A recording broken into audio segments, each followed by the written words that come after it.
Episode 295. அட்டூரியனுடன் Tarun தோல்வியடைந்த பிறகு பலரும் தருணை பல்வேறு விதமாக விமர்சனம் செய்து கொண்டிருந்தார்கள். அதன் பிறகு அடுத்த சண்டை ஆரம்பமானது. அப்போது அந்த பெரிய மேடையில் இருந்த மாஸ்டர், அடுத்து ஜனனி மேடைக்கு வந்து நீ சண்டை போடுற ஆளை தேர்ந்தெடுவா என்று கூறினார். அதை கேட்டதும் ஜனனி வேக வேகமாக மேடை ஏறினாள். அங்கிருந்த அனைவரும் அவள் யாரை தேர்ந்தெடுக்கப் போகிறாள் என்று தெரிந்து கொள்ள மிகவும் ஆர்வமாக இருந்தார்கள். ஜனனி மேடை ஏறியதும் சற்றும் யோசிக்காமல் பாஸ்கரைத்தான் தேர்ந்தெடுத்தாள். அவள் எடுத்த சீட்டிலும் பாஸ்கர் பெயர் இருந்தது. அது மட்டுமின்றி இவன்தான் மிகவும் பலவீனமானவன் என்று எண்ணினாள் ஜனனி. அப்போது அங்கிருந்த மக்கள் அப்படியே திரும்பி பாஸ்கரின் பதிலை எதிர்பார்த்தார்கள். ஏனென்றால் கடந்த முறை பாஸ்கருக்கு நன்னனுடன் சண்டை வந்தபோது அவன் சண்டை போடாமலேயே தோல்வியடைந்ததாக விட்டுக் கொடுத்து விட்டான். இந்த முறை என்ன பதில் சொல்ல போகிறான் என்று அங்கிருந்த அனைவரும் ஆவலுடன் எதிர்பார்த்து கொண்டிருந்தார்கள். பாஸ்கர் நன்னனுக்கு இணையான வீரன் இல்லை என்பது உண்மைதான். இருப்பினும் அவன் ஜனனியிடமும் அப்படி இருப்பான் என்று மக்கள் நினைத்தது முட்டாள்தனம் என்று சொல்லும் வகையில் அவன் ஜனனியுடன் சண்டை போட ஒப்புக்கொண்டான். அதை கேட்ட ஜனனி அந்த பெரிய மேடையில் இருந்து கோபத்துடன் இறங்கி வந்து பாஸ்கருக்கு அருகில் வந்து, நீ இப்ப எடுத்த முடிவு தப்புன்னு நிரூபிச்சு காட்டுறேன் வா என்று கோபமாக கூறிவிட்டு சென்ற அவள் அங்கிருந்து சண்டை போடும் மேடையில் ஏறி நின்றாள். பாஸ்கரும் சென்று அந்த மேடையில் நின்றான். இருவருக்குமான சண்டை ஆரம்பித்தது. ஜனனி கோபத்தில் இருந்ததால் நிலையில்லாத மனதோடு தாக்குதலை ஆரம்பித்தாள். அதையெல்லாம் பாஸ்கர் உன்னிப்பாக கவனித்து தடுத்து விட்டான். அத்துடன் அவன் தனது அட்டாக்கை எடுத்து ஜனனியை தாக்கினான். அதை ஜனனி உடை தெரிந்து கொண்டிருந்தாள். சில அட்டாக் உடம்பில் பட்டு அவளுக்கு காயமும் ஏற்பட்டது. அதன் பிறகு சில மணி நேரம் கழித்து நாம் எப்படி இவனிடம் அடிவாங்குகிறோம் என்று ஒரு நிமிடம் ஜனனி யோசித்தாள். அப்போதுதான் அவளுக்கு புரிந்தது, பாஸ்கர் நிதானத்துடன் கவனமாக தன்னை அட்டாக் செய்து கொண்டும் தனது அட்டாக்கை தடுத்துக் கொண்டும் இருக்கிறான் என்று. இதை தெரிந்து கொண்ட ஜனனி தனது கோபத்தை அடக்கிக் கொண்டு அவளது தாக்குதல்களை தாக்க ஆரம்பித்தாள். நிதானமான ஜனனியின் அட்டாக்கை பாஸ்கரால் தாங்க முடியவில்லை. அவன் அட்டாக் செய்வதை நிறுத்திவிட்டு தடுத்துக் கொண்டே இருந்தான். இந்த முறை அவனுக்கு காயங்கள் ஏற்பட ஆரம்பித்தது. அதை பார்த்த ஜனனி இதுதான் சரியான நேரம் என்று எண்ணிவிட்டு தனது பயங்கரமான ஒரு அட்டாக்கை செய்தாள். அந்த அட்டாக் வேகமாக சென்று பாஸ்கரை தாக்கி அடுத்த நிமிடம் அவன் பறந்து சென்று விழுந்தான். அவன் வாயில் இருந்து இரத்தமாக வந்தது. இறுதியாக பாஸ்கர் ஜனனியிடம் தோல்வியடைந்தான்.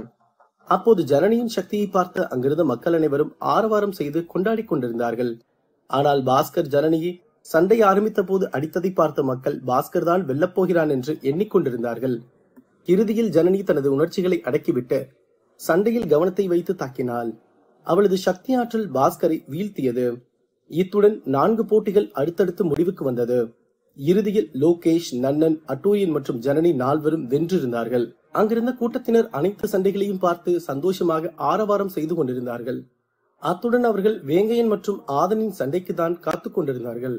அடுத்த சில மணி நேரத்தில் தருண், பாஸ்கர், வேங்கையன் மற்றும் பருள் 4வரும் அடுத்தடுத்து அவர்களது சண்டையை முடித்து விட்டார்கள். அதில் தருண் மற்றும் பருளின் சண்டை அங்கிருந்த அனைவரையும் கவர்ந்தது. ஏனென்றால் பருள் 2வது எக்ஸ்பர்ட் லெவல் மேக்சிமமில் இருந்தால் தருண் 5வது எக்ஸ்பர்ட் லெவலில் இருந்தான். அவர்களுக்கு இடையே 3 லெவல் இடைவெளி இருந்தது.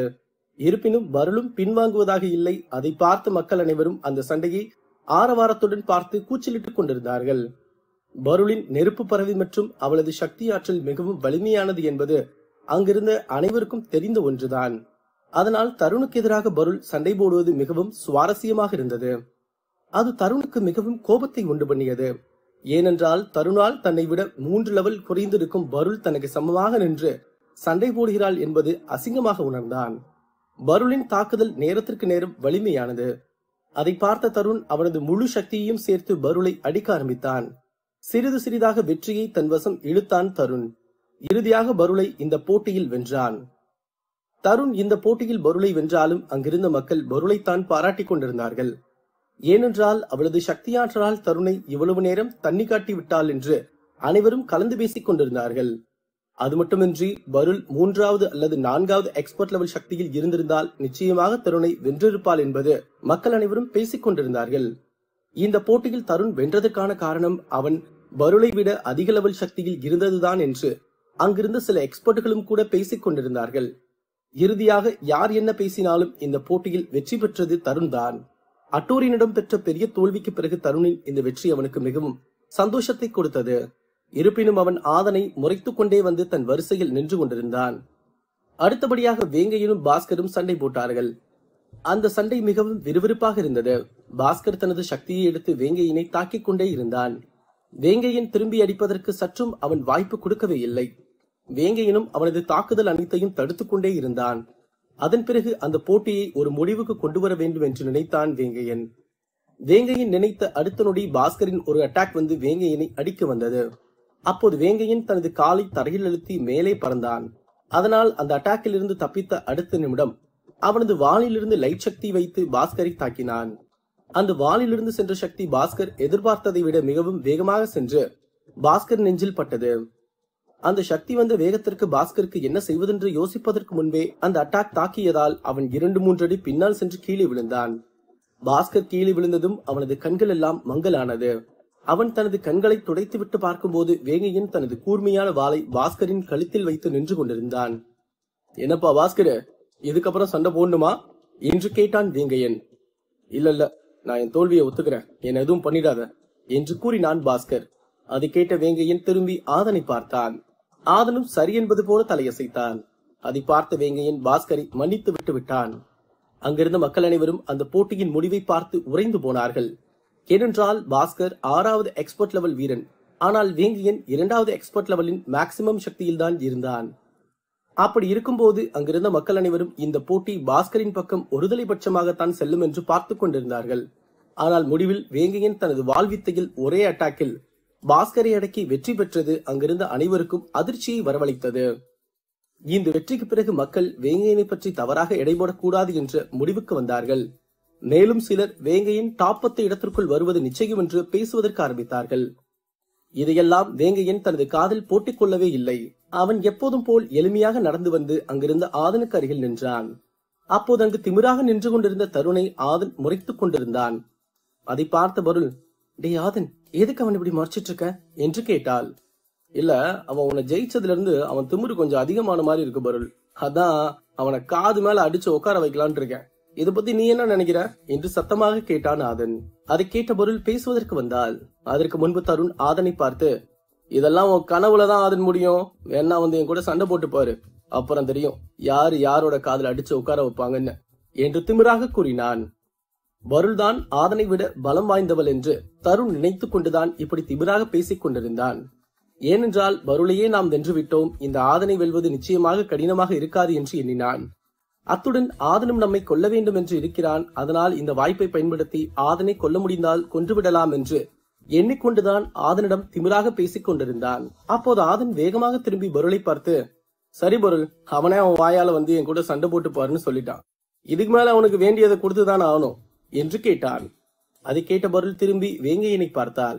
அப்போது வேங்கையன், நிச்சயமா ஆதன் ஜெயிச்சுட்டு தான் வருவான் பருள், சொல்ல முடியாது, ஆதன் அவனை கொன்னுட்டு வர்றது கூட வாய்ப்பு இருக்கு, நீ சந்தோஷமா அவனை அனுப்பிவிடு, அதுக்கப்புறம் அங்க நடக்க போற மிகப்பெரிய சண்டைய பாரு என்று கூறினான்.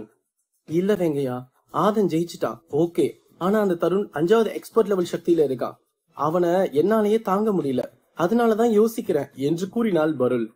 பருள், நீயும் நானும் இல்ல, இங்க இருக்க யாரும் ஆதனுக்கு இணையான சக்தி ஆற்றல் இல்லைன்னு தான் சொல்லுவேன், நீ நம்பிக்கையோட ஆதன் அனுப்பிவிடு என்று கூறினான் வேங்கையன். அதை கேட்ட பருள், வேங்கையன் சொல்றதும் சரிதான், ஆதன் நிச்சயமா ஜெயிச்சுட்டு வருவான், தருணுக்கு நல்ல பாடத்தையும் புகட்டுவான் என்று நினைத்துவிட்டு ஆதனை பார்த்து, ஆதன், நம்ம ஒரு சண்டைக்கு போனாலே அவனை கொல்லணும்னு போவோம், ஆனா நம்மளையே ஒருத்தன் கொல்லணும்னு வரும்போது அவனுக்கு என்ன பரிசு கொடுக்கணும்னு உனக்கு தெரியும்னு நினைக்கிறேன் என்று கூறினாள்.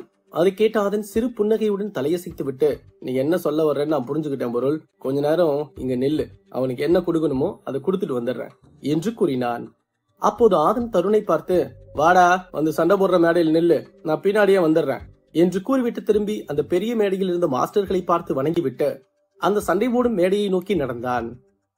அந்த பெரிய மேடையில் இருந்த பாலன், இந்த ஆதன் ரொம்ப புத்திசாலியான பையன், அவன் என் பொண்ணுக்காக அந்த தருணை பழிவாங்க வர்றான், அப்போ நிச்சயமா ஆதன் தான் போட்டியில ஜெயிக்க போறான் என்று தனது மனதிற்குள் நினைத்தார். இருவரும் அந்த பெரிய மேடையில் எதிரெதிரில் நின்று கொண்டிருந்தார்கள். அப்போது தருண் ஆதனை பார்த்து, ஏண்டா நீ சும்மா வாய் தான் பேசுறேன்னு நினைச்சேன், ஆனா கிளம்பி வந்து சண்டை போடுறதுக்கு நிக்கிற, சே பாவம், அந்த பொருள் பேச்ச கேட்டு வந்துட்ட போல, ஆனா இதுக்கப்புறம் நீ என்னை விட்டுருன்னு கெஞ்சினாலும் உன்னை கொல்லாம விட மாட்டேன்டா என்று கோபமாக கூறினான். அதை கேட்ட ஆதன் சிறு புன்னகை மட்டுமே செய்தான். அடுத்த நிமிடம் தருண் தனது சக்தியை எடுத்து ஆதனை நோக்கி தாக்கினான். அதை பார்த்த ஆதனுக்கு கோபம் வந்தது. அவனும் ஒரு சக்தியை எடுத்து தாக்கினான். அப்போதுதான் ஆதன் அந்த அரசபுரத்து போட்டியில் நடந்ததை நினைவுபடுத்தி பார்த்தான். இந்த தருண் சந்திரா அகாடமி வீரர்களுடன் சேர்ந்து தன்னை தாக்கியதும், அத்துடன் அந்த அரசபுரத்து போட்டியில் தன்னை எங்கு பார்த்தாலும் தாக்கியதும், இறுதியில் அவனை அடித்து தூக்கி எறிந்தது என்று அனைத்தையும் நினைவுபடுத்தி பார்த்தான் ஆதன்.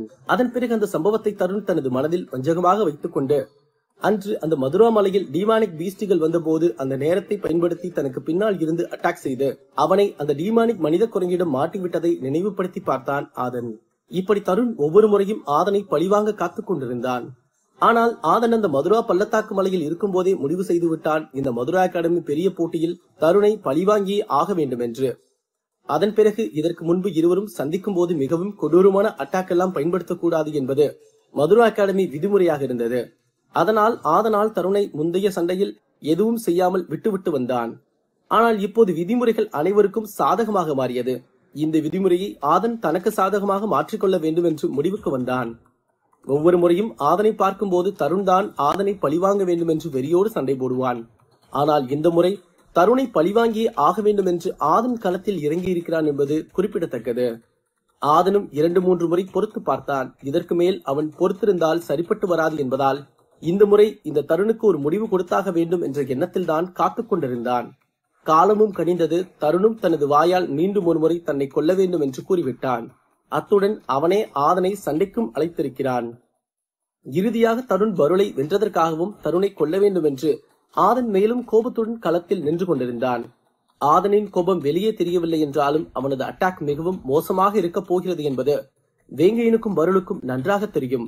ஆதன் தருணை எதிர்த்து நிற்பதை பார்த்த மக்கள் மிகவும் ஆரவாரத்துடன் இந்த சண்டைக்கு காத்துக் கொண்டிருந்தார்கள். அத்துடன் முதல் அட்டாக் ஆதன் தருணின் அட்டாக்கை உடைத்தெறிந்த போதே மக்கள் புரிந்து கொண்டார்கள், இந்த சண்டை மிகவும் கொடூரமாக நடக்கப் போகிறது என்று. ஆதன் என்ன செய்ய போகிறான்? இந்த சண்டைக்கு நடுவில் யாரேனும் வருவார்களா? அடுத்தடுத்து கதைக்களத்தில் காத்திருக்கும் சுவாரஸ்யமான சம்பவங்கள் என்ன? எபிசோட் 296. ஆதனும் தருணும் சண்டை போடுவதற்காக மேடையில் நின்று கொண்டிருந்தார்கள்.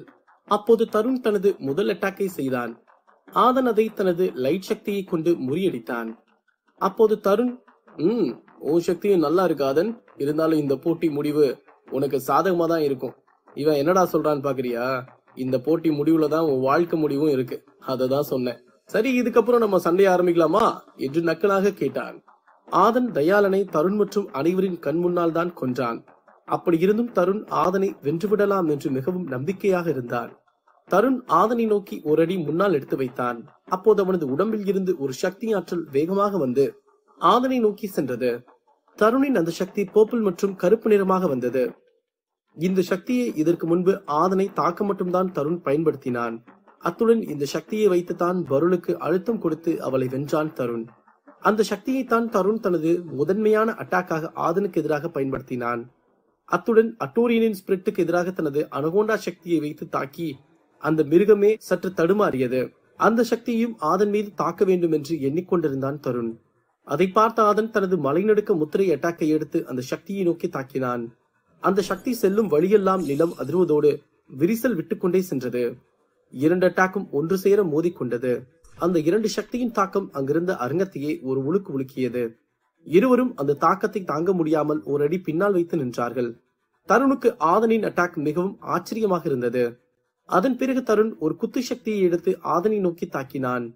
அந்த சக்தி அங்கிருந்த அரங்கத்தையே ஒரு உலுக்கு உலுக்கிக் கொண்டே வேகமாக சென்றது.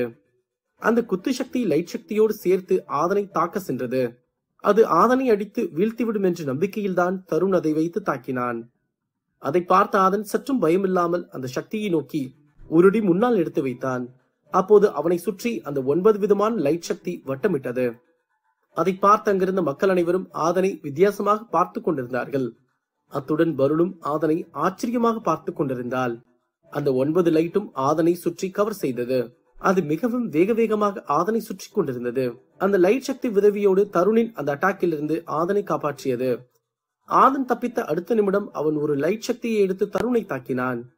ஆதன் தருணை நெருங்கி சென்றதால் அவனது சக்தி தாக்கத்தை தாங்கிக் கொள்ள தருணுக்கு சற்று கடினமாக இருந்தது. அதனால் அந்த அட்டாக்கை பார்த்த தருண் திகைத்து போனான். அடுத்த நிமிடம் அவன் எந்த சக்தியும் எடுக்கவில்லை. அதிலிருந்து தப்பித்தால் போதும் என்று தப்பித்து விழுந்தான். தருண் விழுந்து எந்திரிக்கும் முன்பு ஆதன் மீண்டும் ஒரு அட்டாக்கை செய்தான். அதில் இருந்து தருணால் உடனே தப்பிக்க முடியவில்லை. அந்த சக்தி தருணின் மீது பட்டதும் அவன் 2-3 அடிகள் பின்னால் சென்று நின்றான். இந்த போட்டியில தருண் தான் ஆதனை பின்னால் அடிச்சு தள்ளுவான்னு பார்த்தா ஆதன் அடிச்சு தருணை இப்படி உடம்பெல்லாம் நடுங்க பின்னாடி போயிட்டு இருக்கான். இந்த சண்டையும் நம்ம நினைக்கிறதுக்கு எதிரா போயிடுமா என்ன என்று மக்கள் கலந்து பேசிக் கொண்டிருந்தார்கள். அப்போது அந்த சண்டையை பார்த்து கொண்டிருந்த எக்ஸ்பர்ட், இந்த ஆதன் அட்டாக் பட்டு தருண் இத்தனை அடி பின்னால போறான்னா ஆதன் உண்மையாலுமே 3வது எக்ஸ்பர்ட் லெவல் சக்தியில தான் இருக்கானான்னு சந்தேகமா இருக்கு என்று கூறினான். அதை கேட்டவனுக்கு அருகில் இருந்த மற்ற எக்ஸ்பர்ட்கள் எல்லாம் ஆமென தலையசைத்தார்கள். அங்கிருந்த மக்கள் எக்ஸ்பர்ட்கள் மட்டுமல்லாது மாஸ்டர்களும் ஆதனின் சக்தியாற்றலை பார்த்து வியந்து போய் பார்த்து கொண்டிருந்தார்கள்.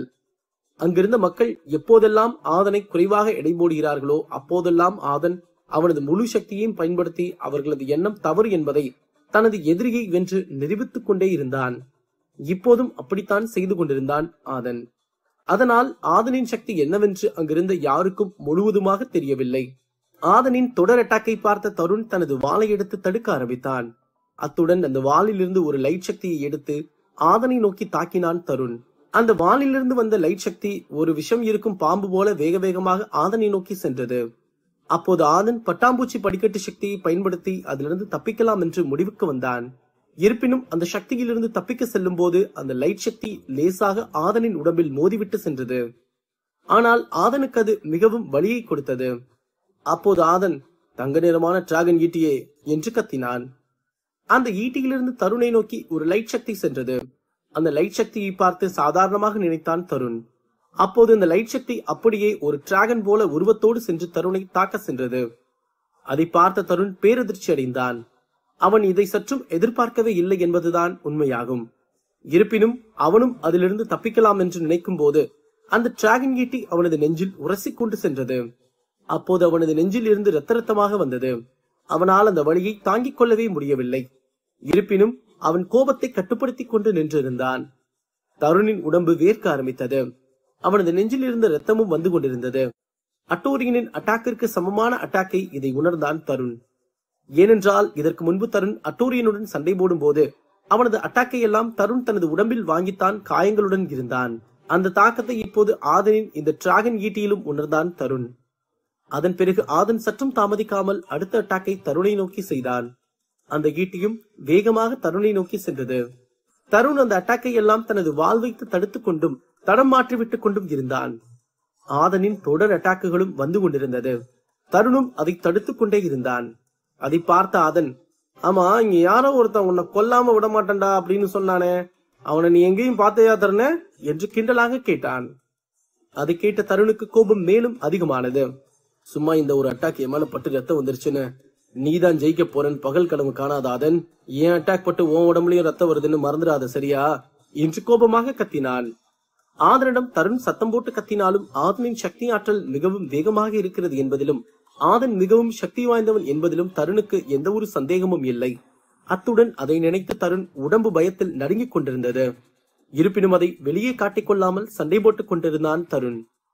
ஆதனின் வேகத்தையும் தருணுக்கு எதிராக ஆதிக்கத்தையும் பார்த்து அங்கிருந்த மக்களே பிரமித்து போனார்கள். ஏனென்றால் தருணால் கூட ஆதனின் சக்தியை தாங்க முடியவில்லை என்றால் அப்படி ஆதன் என்னதான் சக்தி ஆற்றல் வைத்திருக்கிறான் என்று அனைவரும் கலந்து பேசிக் கொண்டிருந்தார்கள். அப்போது தருண் அவனது அனகோண்டா ஸ்பிரிட்டை கொண்டு வந்தான். அந்த ஸ்பிரிட் தருணுக்கு பின்னால் இருந்து சத்தமிட்டு கத்திக் கொண்டிருந்தது. அத்துடன் அந்த அனகோண்டா பாம்பை ஆதனை நோக்கி தாக்க உத்தரவிட்டான் தருண். அந்த பாம்பும் மிக வேகமாக ஆதனை நோக்கி வந்தது. அத்துடன் அது வாயை திறந்து கொண்டும் வந்தது. அது உருவத்தில் மிகவும் பெரிதாக இருந்ததால் அதன் வாய்க்குள் 50 வீரர்கள் செல்லும் அளவிற்கு பெரிதாக இருந்தது. அதை பார்த்த அதன் பட்டாம்பூச்சி படிக்கட்டுகள் சக்தியை பயன்படுத்தி அதிலிருந்து தப்பித்து மேலே பறந்தான். அதை பார்த்த அந்த பாம்பு ஆதனை தவறவிட்டு விட்டு மீண்டும் திரும்பி ஆதனை மேலே பார்க்கும் போது ஆதன் தனது மின்னல் ஈட்டியை அதன் உடம்பில் குத்தினான். அப்போது அந்த ஈட்டியிலிருந்து மின்னல் சக்தி அந்த பாம்பின் தலை முதல் கால் வரை அடித்தது. அதனால் அது மிகவும் சத்தமிட்டு கத்திவிட்டு அங்கேயே படுத்துக் கொண்டது. அப்போது அதை பார்த்த தருணுக்கு அதிர்ச்சியாக இருந்தது. அவனுக்கு ஆதன் மேலும் ஒரு அதிர்ச்சியை கொடுத்தான். இந்த முறை புயல் காற்று ஈட்டியை எடுத்து தருணை நோக்கி எறிந்தான் ஆதன். அது மிகவும் வேகமாக வந்தது. அதை தனது வாள் கொண்டு தடுத்து விடலாம் என்று எண்ணிக்கொண்டிருந்தான். ஆனால் அது செல்லும் வழியை மாற்றிக்கொண்டே சென்றது. அதை பார்த்த தருணுக்கு குழப்பமும் பயமும் ஏற்பட்டது. அப்போதும் தருண் அந்த ஈட்டியிலிருந்து தப்பித்து விட்டான். அதை பார்த்த ஆதன், உயிரெடுக்கும் ஈட்டி சக்தியே என்று வானத்தை பார்த்து கத்தினான். அப்போது அந்த வானத்தில் இடியெல்லாம் இடித்தது. அதன் பிறகு ஆதனின் கைக்கு ஒரு ஈட்டி வந்தது. அந்த ஈட்டியை தருணை நோக்கி எறிந்தான் ஆதன். அந்த ஈட்டி தருண் நினைத்ததை விடவும் மிகவும் வேகமாக வந்தது. அது தருணின் இடது பக்கம் நோக்கி வந்தது. அவன் அப்படியே வாளை வைத்து நின்றான். ஆனால் இந்த ஈட்டி கடைசி நேரத்தில் டக்கென்று வலது பக்கம் திரும்பி தருணின் கையை பதம் பார்த்தது. அதன் வலியை அவனால் தாங்கிக் கொள்ளவே முடியாமல் கதறிக்கொண்டிருந்தான். அப்போது அவனது கையில் இருந்த வாளையும் தூக்கி வீசினான். அவனது வலது கை தோள்பட்டையில் இருந்து ரத்தம் வந்து கொண்டிருந்தது. தருண் துடிப்பதை பார்த்த அங்கிருந்த எக்ஸ்போர்ட்டுகள் அனைவரும் பதட்டமடைந்தார்கள். அத்துடன் அங்கிருந்த மக்கள் அனைவரும் பேரதிர்ச்சி அடைந்தார்கள். அது மட்டுமின்றி அந்த பெரிய மேடையில் இருந்த அனைத்து மாஸ்டர்களும் அவரவர் இடத்திலிருந்து எழுந்து நின்று அந்த சண்டையை பார்த்து கொண்டிருந்தார்கள். அங்கிருந்து யாராலும் தருண் துடித்துக் கொண்டிருப்பதை பார்த்து நம்பவே முடியவில்லை. தருண் இதுக்கப்புறம் ஆதனை எதிர்த்து ஜெயிப்பாங்கிறதெல்லாம் நடக்காத விஷயம்தான். ஆனா இந்த ஆதன் சொன்ன மாதிரி செஞ்சிடறான் என்று நினைத்து சந்தோஷமாக உணர்ந்தாள் பருள். அப்போது அங்கிருந்த அனைவருக்கும் மேலும் ஒரு ஆச்சரியமும் அதிர்ச்சியும் காத்து கொண்டிருந்தது. அது என்னவென்றால் ஆதன் மீண்டும் ஒரு உயிரெடுக்கும் ஈட்டியை எடுத்து தாக்கினான். அந்த ஈட்டி வேகமாக தருணை நோக்கி சென்றது.